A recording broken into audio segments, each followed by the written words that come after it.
Sheikh Tahnoun bin Zayed Al Nahyan. You haven't heard of him? That's by design. He's not royalty in the traditional sense. He's more like the CEO of a country that moonlights as a luxurious desert resort.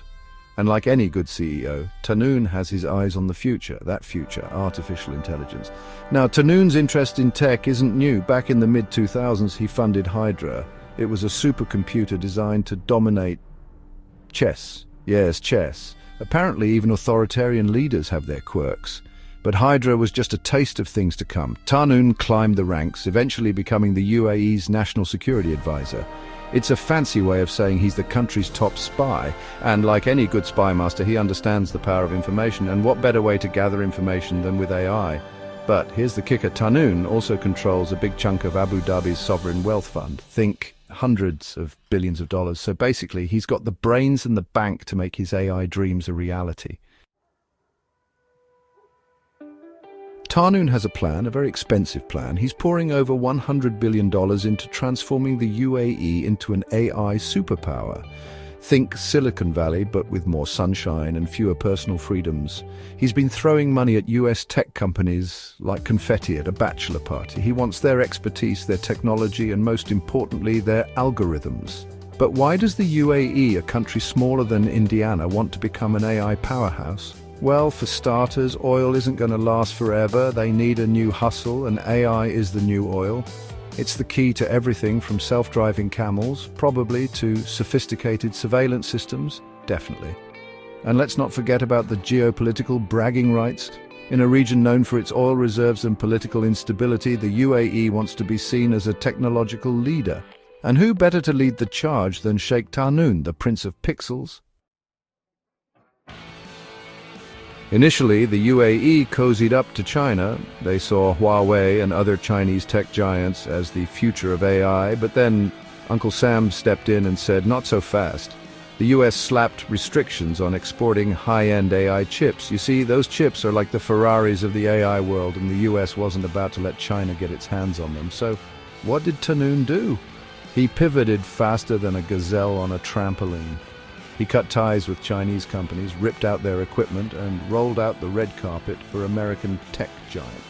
Microsoft, seduced by the promise of billions of dollars and a regulatory sandbox, jumped right in. This sudden shift highlights the UAE's pragmatic approach to geopolitics. They're friends with everyone and beholden to no one. They're playing the long game, and they're not afraid to switch partners if it means getting ahead in the AI arms race. A crown of thorns and algorithms. But hold on a second.